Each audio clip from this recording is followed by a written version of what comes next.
पार्वती, अपने अश्रु को कभी भूमि पर मत गिरने दो।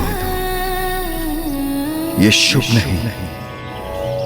बहुत कष्ट दिए हैं ना तुम्हें, बहुत कठोर परीक्षा ली है ना तुम्हारी।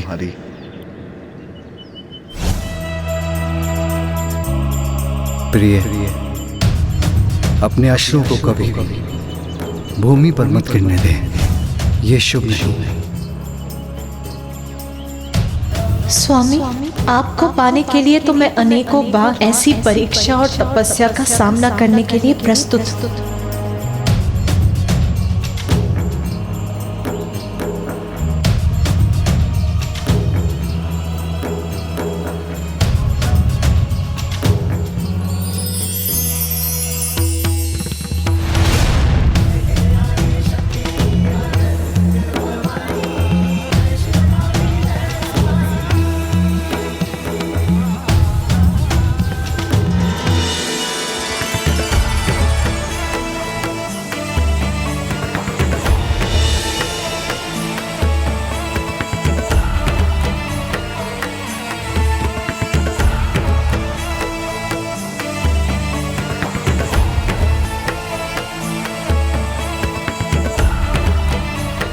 पार्वती, मैंने तो तुम्हें खो दिया था, किंतु आज तुमने मुझे पुनः पा लिया। और यह परीक्षा तो उस परीक्षा के समक्ष नगण्य है, जिसका कष्ट तुम 3 सहस्त्र वर्षों से सहन कर रही हो। जब इतने वर्षों में मैं एक पल के लिए भी तुम्हारे हृदय से दूर नहीं हुआ, तो ऐसा होना कहां संभव था। तुम्हें तो इस परीक्षा में सफल होना ही था प्रिय। पार्वती, मैं तुम्हारे तप से प्रसन्न हुआ और ये कठोर तपस्या तुमने मुझे पाने के लिए की, तो मैं प्रस्तुत हूं।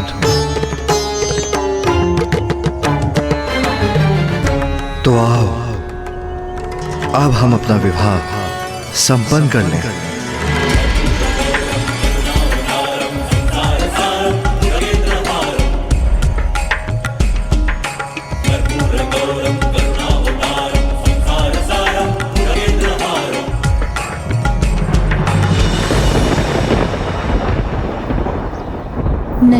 नहीं।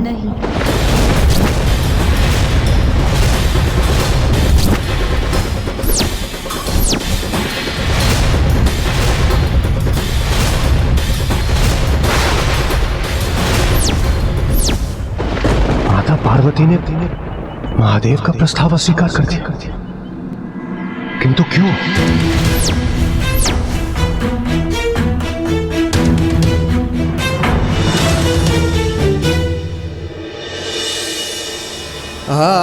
पार्वती, मेरे विवाह बंधन में बंध कर मेरा सानिध्य पाने के लिए तुमने 3 सहस्त्र वर्ष मेरी तपस्या की, और अब जब मैं तुमसे विवाह करने का आग्रह कर रहा हूं, तो तुम उस आग्रह को अस्वीकार कर रही हो। हाँ प्रभु, क्योंकि उसके लिए आपको मेरे माता पिता से अनुमति प्राप्त करनी होगी।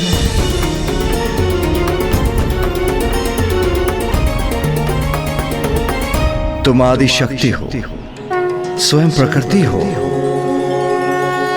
मैं निर्गुण हूं, निराकार हूं। अपने भक्तों की भलाई के लिए हम आकार धारण करते हैं, जिससे शक्ति और शिव का संयोग बना रहे। तो फिर इस दिव्य घटना हेतु मुझे किसी की अनुमति की भला क्या आवश्यकता।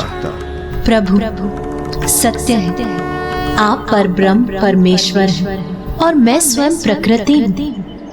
किंतु इस जन्म में मैं शैल पुत्री हूँ, इसीलिए अभी भी अपने माता पिता के बंधन से बंधी हूँ। मैं ब्रह्मचारिणी हूँ, अर्थात विवाह के पूर्व मैं अपने पिता की पुत्री हूँ। इसीलिए अपने माता पिता के सम्मान का ध्यान रखना मेरा धर्म है। प्रभु, आपके मेरे मांग में सिंदूर भरने और मेरे कंठ में मंगलसूत्र पहनाने के उपरांत ही मैं आपकी अर्धांगिनी बनूंगी। इसलिए विवाह हेतु मेरे पिता से मेरा हाथ मांगना आपके लिए अनिवार्य है।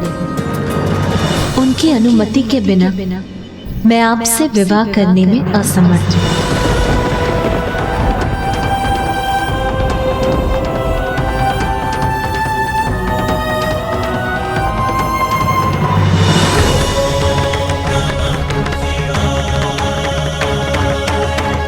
माता तो चली गई, किंतु माता पार्वती और महादेव का मिलन अब दूर नहीं।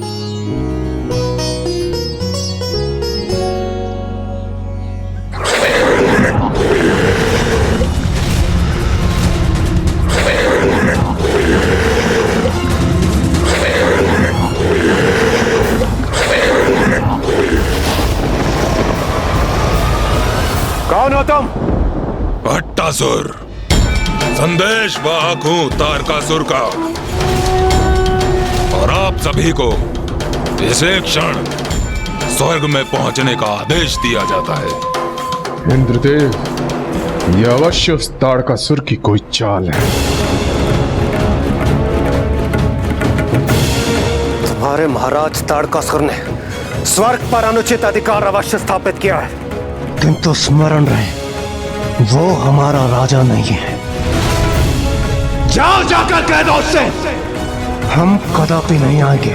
महाराज का निमंत्रण तो अस्वीकार कर सकते हैं आप, किंतु ब्रह्मदेव का आमंत्रण भी ठुकराएंगे आप देवराज?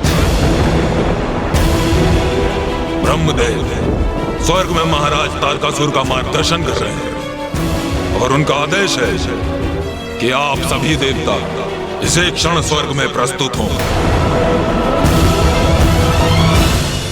ये मेरा महाराज तारकासुर का निर्णय है कि तुम देवताओं को पुनः स्वर्ग में निवास करने की अनुमति देता हूं।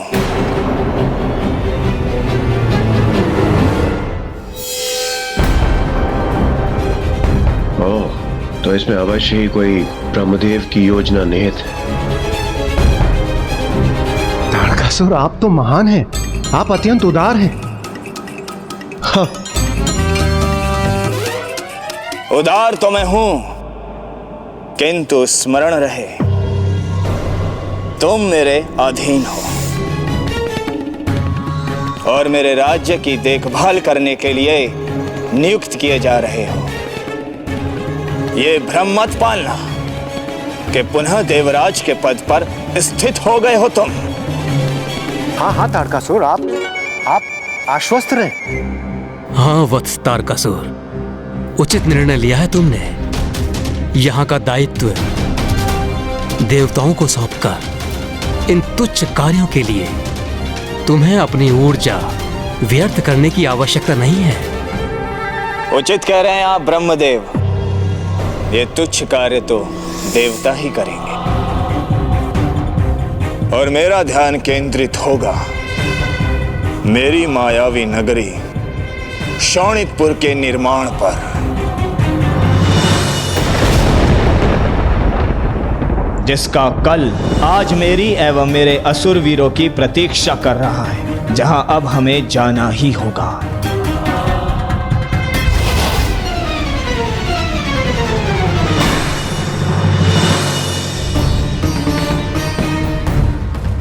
ब्रह्मदेव, आपको कोटि कोटि धन्यवाद।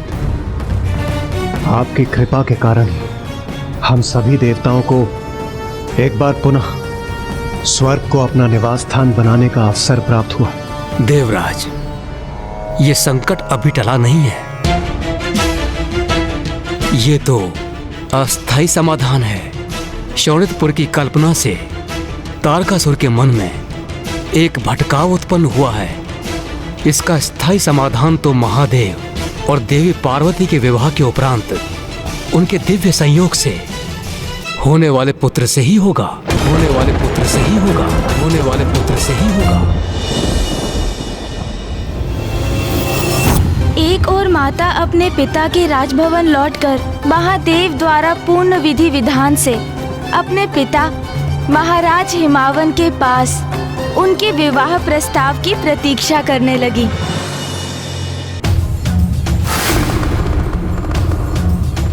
और दूसरी ओर वहां कैलाश में समस्त देवता बड़े ही सहज भाव से महादेव के पास ये विनम्र निवेदन लेकर पहुंचे कि वो महाराज हिमावन के पास माता पार्वती से अपने विवाह का प्रस्ताव भेजे।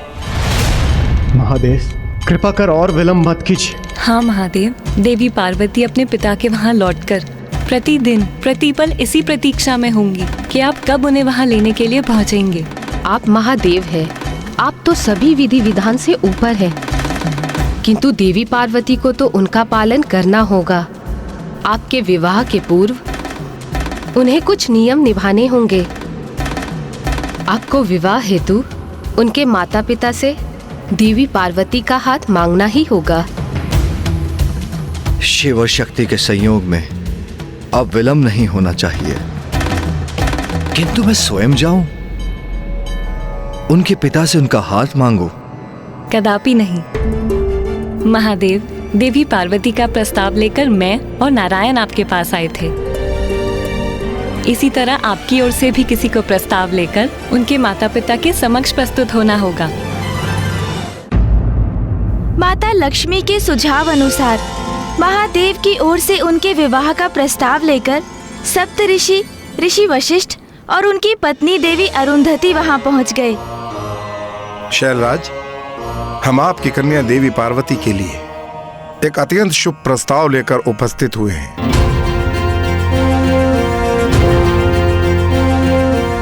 हम ब्रह्म परमेश्वर महादेव की ओर से प्रस्ताव लेकर आए हैं।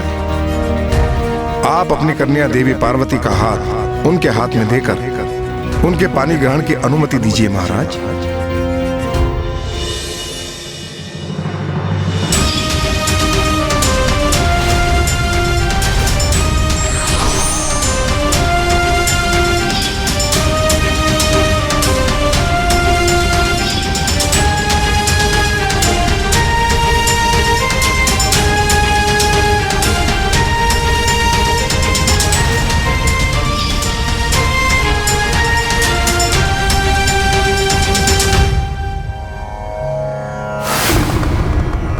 सप्तऋषि अभी तक लौटे नहीं,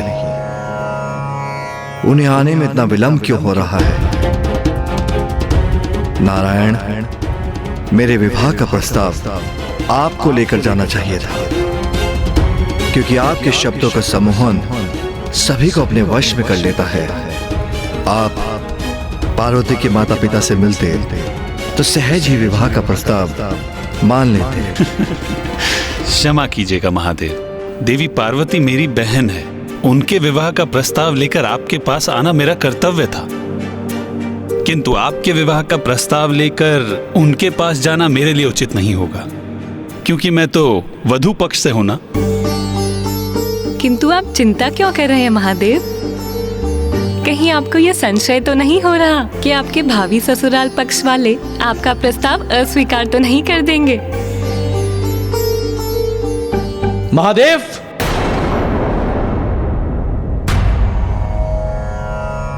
प्रभु, सप्तऋषि और माता अरुंधति लौट आए हैं।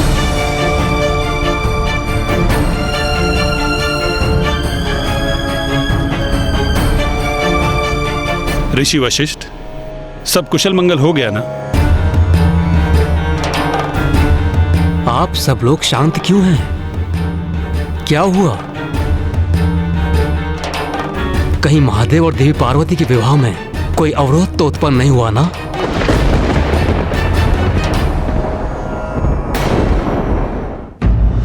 महाराज हिमावन तो ये प्रस्ताव सुनकर अत्यंत प्रसन्न थे,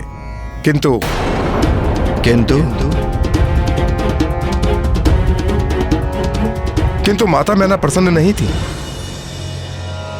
ऋषि वशिष्ठ, मैं अभी आई ऋषिवर।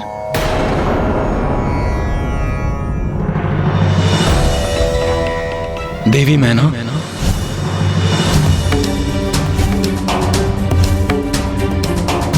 तो क्या देवी मैना ने इस विवाह प्रस्ताव को अस्वीकार कर दिया? नाथ, आपको तो भली भांति ज्ञात है, उसने तप करने का हठ किया तो मैंने हृदय कठोर कर उसे जाने दिया, किंतु अब जब वो इतने दीर्घ समय के उपरांत लौटी है तो इतनी शीघ्र स्वयं से दूर जाने की अनुमति उसे कैसे दे दूं? देवी मैना, हमारी पुत्री पार्वती ने इतना कठोर तप किया है और अब उसका उचित परिणाम हमारे समक्ष है और उसे हमें स्वीकार करना ही होगा। पुत्री मैना, महाराज हिमावन,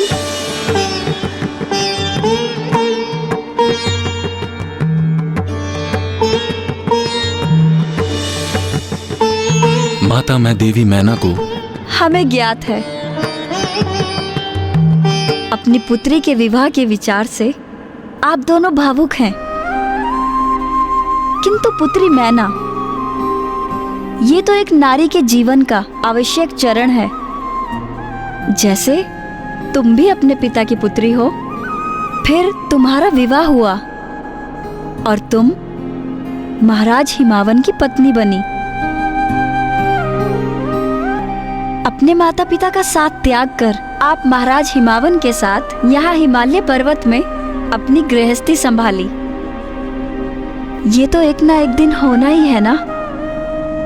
हाँ देवी मैना, माता उचित कह रही हैं और हमें यह भी नहीं भूलना चाहिए कि तुमने हमारी पुत्री पार्वती को एक विशेष प्रयोजन हेतु जन्म दिया है और उसकी नियति उसकी प्रतीक्षा कर रही है।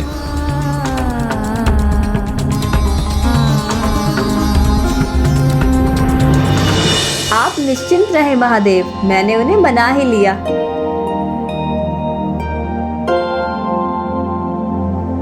मैंने कहा था ना, मेरी पुत्रवधू अरुंधति का जाना लाभप्रद हुआ। उसने स्थिति को संभाल लिया। तो महादेव, फिर प्रतीक्षा किस बात की? अब तो आप बारात ले जाने के लिए तैयारी कीजिए। महादेव, अब विलंब अनुचित है। महाराज हिमावन और माता मैना कन्यादान करने के लिए आतुर हैं। मेरे प्रभु का विवाह होने वाला है। हर हर महादेव।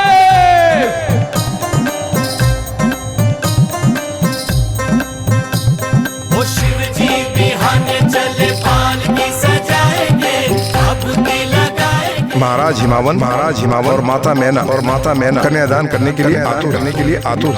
महाराज हिमावन और माता मैना कन्यादान करने के लिए आतुर। महाराज हिमावन और माता मैना कन्यादान करने के लिए आतुर। रुकिए आप सभी, शांत हो जाइए। यदि महाराज हिमावन ने कन्यादान किया तो बहुत बड़ा अनर्थ हो जाएगा।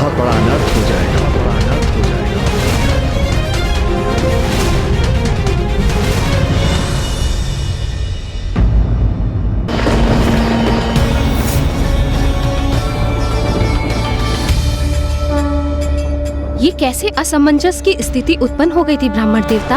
अब तो सब कुशल होना चाहिए था ना? इतनी कठोर तपस्या की थी माता ने, जब उसका सुफल प्राप्त करने का समय आया तो उनके मनोरथ में एक और विघ्न आ गया। तो क्या इस उलझन को सुलझाने का कोई उपाय नहीं था?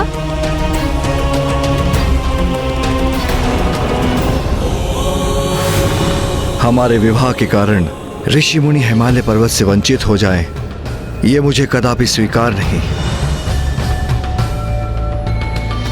और देवी पार्वती जो स्वयं प्रकृति है, उन्हें भी कहां स्वीकार होगा कि उनके कन्यादान करने से हिमालय पर्वत संसार से लुप्त हो जाए।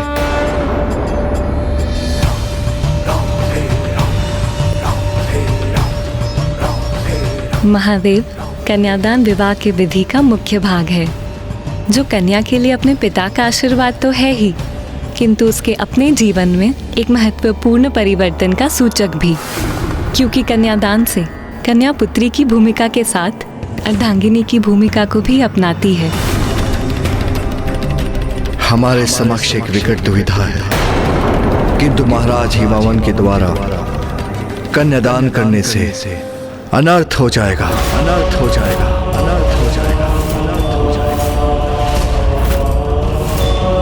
जिसकी अनुमति मैं कदापि नहीं दूंगा।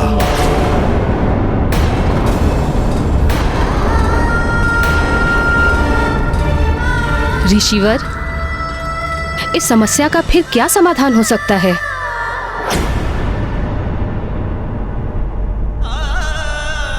दृढ़ निश्चय हो तो सभी बाधाएं स्वतः मिट जाती हैं। दुविधाओं का अंत होता है और उद्देश्य प्राप्ति का मार्ग प्रशस्त हो जाता है।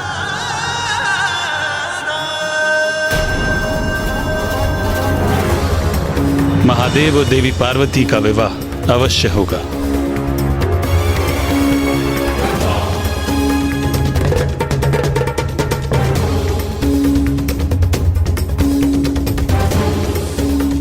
नारायण, किंतु कन्यादान? आप वर हैं महादेव, आप चिंता मत कीजिए और आप सभी बारात की तैयारियां कीजिए। शेष आप मुझ पे छोड़ दीजिए। मुझे ज्ञात है कि इस समस्या के निदान के लिए कौन उपयुक्त है। नारायण नारायण। प्रणाम देव ऋषि नारद। पधारिए देव ऋषि नारद, आसन ग्रहण कीजिए।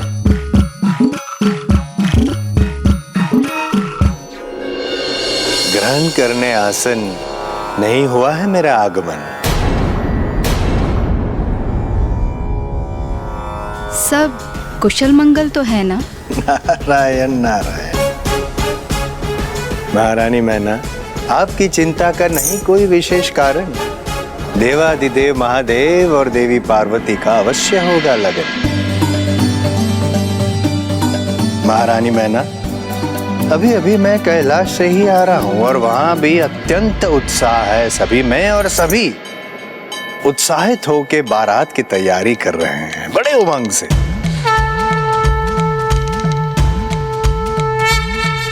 तो सप्त ऋषि और समस्त देवगण हैं वहां महादेव के साथ।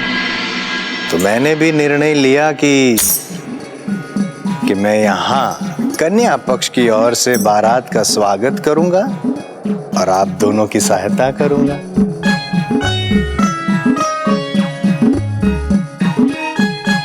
आपके शुभ विचार से हम कृतार्थ हुए देव ऋषि नारद। इस शुभ अवसर पर आप हमारे साथ हैं, ये हमारा परम सौभाग्य है।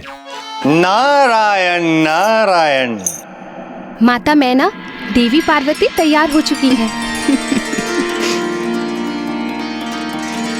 चलिए देवर्षि नारद, मेरे साथ चलकर पुत्री पार्वती को आशीष देने की कृपा करें। अवश्य। आइए आइए।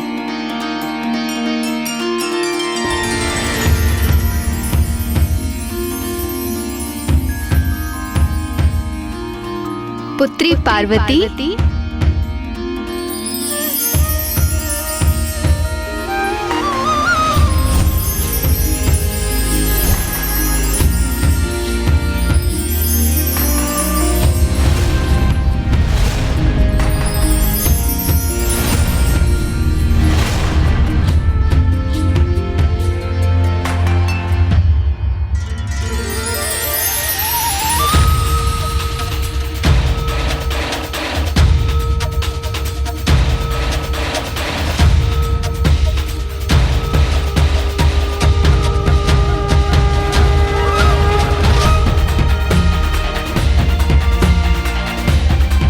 सुंदर, अति सुंदर, अद्भुत।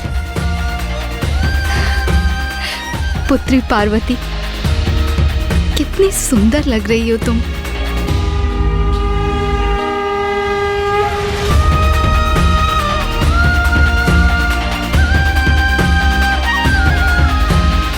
पुत्री पार्वती, देवर्षि नारद कैलाश से यहाँ तुम्हें आशीष देने आए हैं।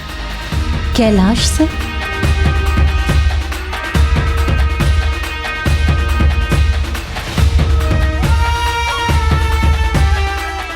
प्रणाम देवर्षि।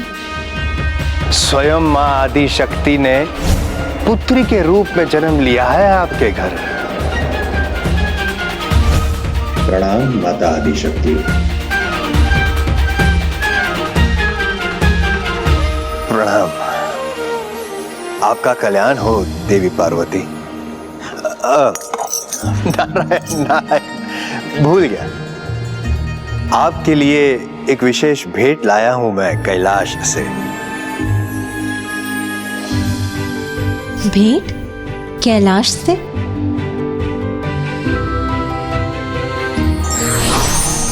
विशेष रूप से मात्र आपके लिए, स्वीकार कीजिए।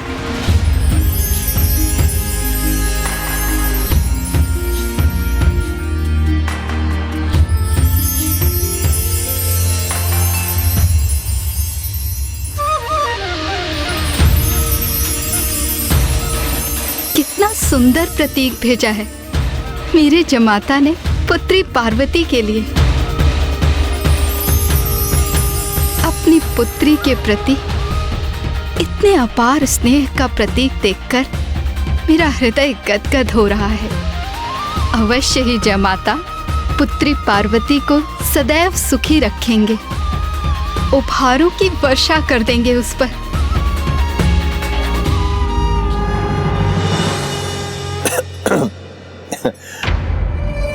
महारानी मैना, ये विशेष उपहार आपके होने वाले जामाता महादेव ने नहीं,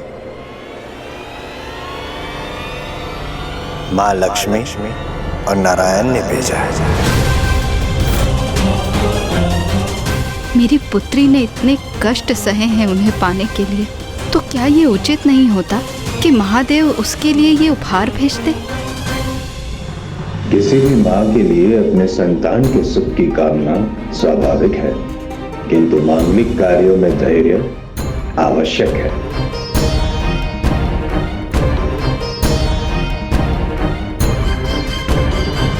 किंतु देव ऋषि योजना के अनुसार वहां पहुंचे थे ना ब्राह्मण देवता, फिर उसमें कुछ अनुचित कैसे हो सकता था? और क्या था देवर्षि नारद का विशेष प्रयोजन? देवर्षि नारद वहां क्या करने जा रहे थे? आपको इस प्रश्न का उत्तर पाने के लिए संपूर्ण कथा का श्रवण करना होगा महाराज।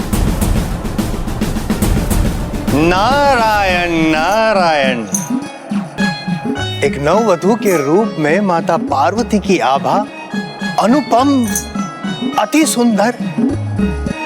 महारानी मैना, मैं सोच रहा हूं जब महादेव और माता पार्वती दोनों एक साथ मंडप में होंगे तो आहा, नारायण नारायण, कितना दिव्य मनोहरी दृश्य होगा वो। देवऋषि नारद, आपका क्या अनुमान है? क्या महादेव और पुत्री पार्वती की जोड़ी सुंदर होगी? अवश्य, निसंदेह। किंतु महारानी मैना, आप क्यों कर रही है मुझसे ये प्रश्न? क्या महादेव के आपको नहीं हुए हैं दर्शन? नहीं देवऋषि, किंतु आपको तो उनके शुभ दर्शन प्राप्त करने का असीम सुख प्राप्त है। कैसा रूप है उनका, कैसा व्यक्तित्व है, कैसे दिखाई देते हैं वो? कैसे दिखाई देते हैं वो?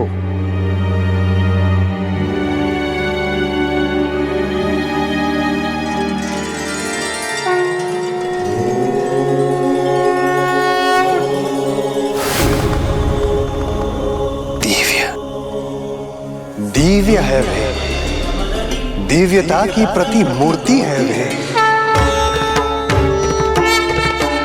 जिनकी जटाओं को स्वयं चंद्र सुशोभित करते हैं, जिनका मस्तक चमकता है उनके दिव्य तेज से। नेत्रों की ऐसी पैनी दृष्टि है जो आत्मा में उतरकर अंतर के सभी रहस्य को ज्ञात कर लेती है।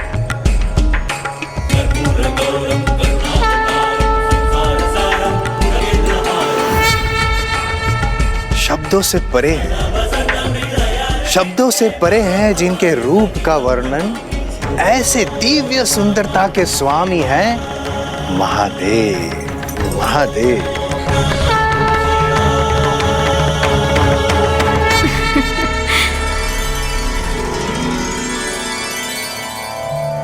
उनके समान दिव्य और सुदर्शन भला और कौन हो सकता है इस संसार में।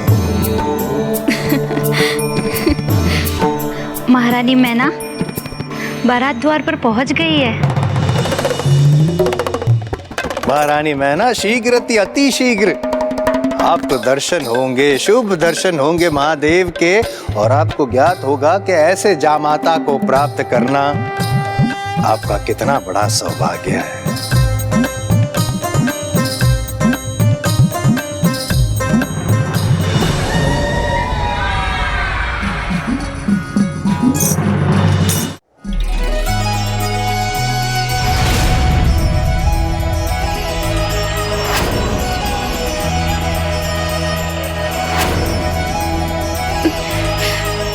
सखी पार्वती, बारात आ गई है। पल पल बढ़े तापगी उमा का, शिव से करने चली मिला, अनुपम ये संयोग अनोखा, होगा वे ये पुनर्मिला, व्याकुल ये हृदय और नैना, पार्वती शिव मिलेंगे आज। कितनी सुंदर और भव्य बारात है। इस बारात के दर्शन यहीं से कर लेते हैं। पार्वती शिव मिलेंगे आज, पार्वती शिव मिलेंगे आज।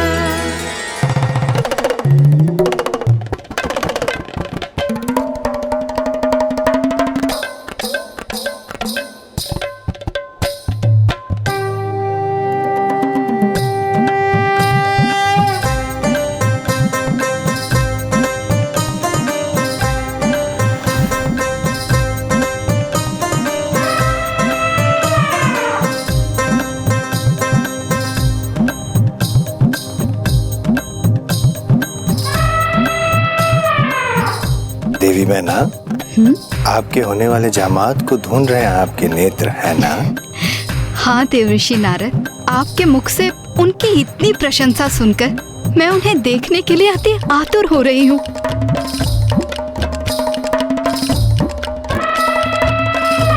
बताइए ना देवऋषि, इस समूह में कहाँ हैं वे? बताइए ना देवऋषि। मेरे मुख से इतनी प्रशंसा सुनी है आपने आपके होने वाले जामाता की, तत्पश्चात भी आप मुझे पूछ रही हैं? जरा उधर देखिए, खुद ढूंढिए, पहचानिए। अवश्य देवऋषि।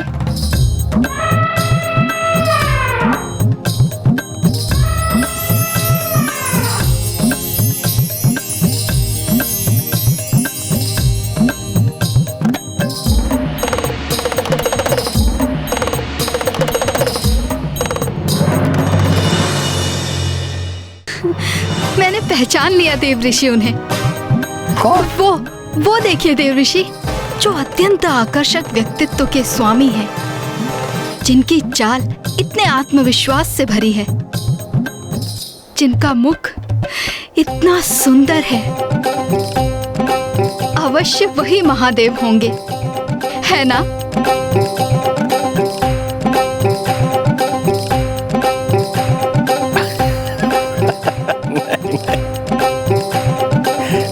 नहीं महारानी मैना, उनका सौंदर्य तो महादेव के निकट भी नहीं। वे हंसराज हैं, गंधर्व के राजकुमार और महादेव के प्रिय भक्त।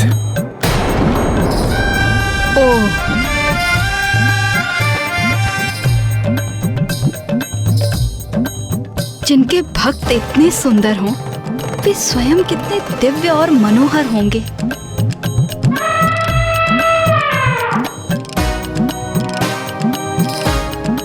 जिनकी जटाओं को स्वयं चंद्र सुशोभित करते हैं।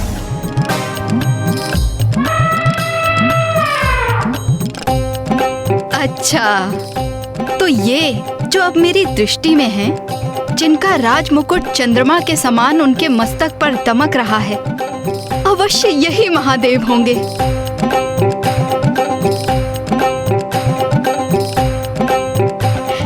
है ना? नहीं, जिनका मुखमंडल उनके शीतल प्रकाश से दमक रहा है, वो महादेव नहीं है, स्वयं चंद्रदेव है।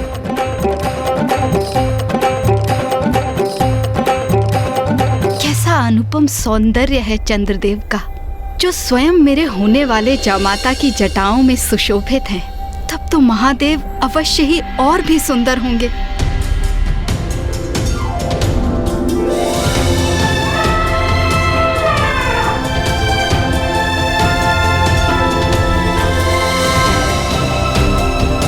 जिनका मस्तक दमकता है उनके दिव्य तेज से।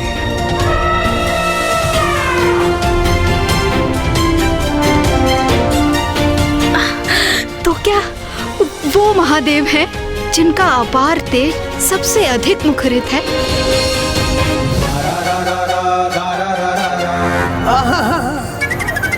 जिनके तेज से समस्त संसार को ऊर्जा प्राप्त होती है, वो महादेव नहीं है,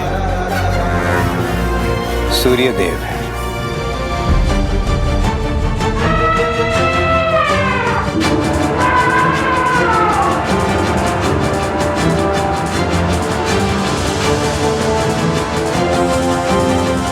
अच्छा, तो अवश्य यही जिनके व्यक्तित्व से ऐसा अनूठा आत्मविश्वास झलक रहा हो, अवश्य यही महादेव हो सकते हैं।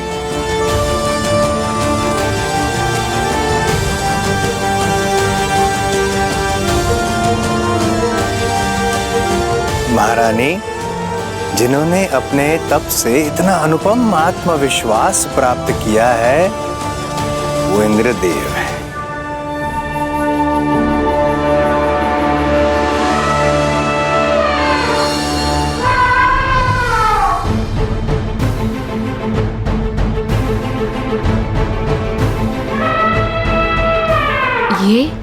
ये मैं क्या देख रही हूँ?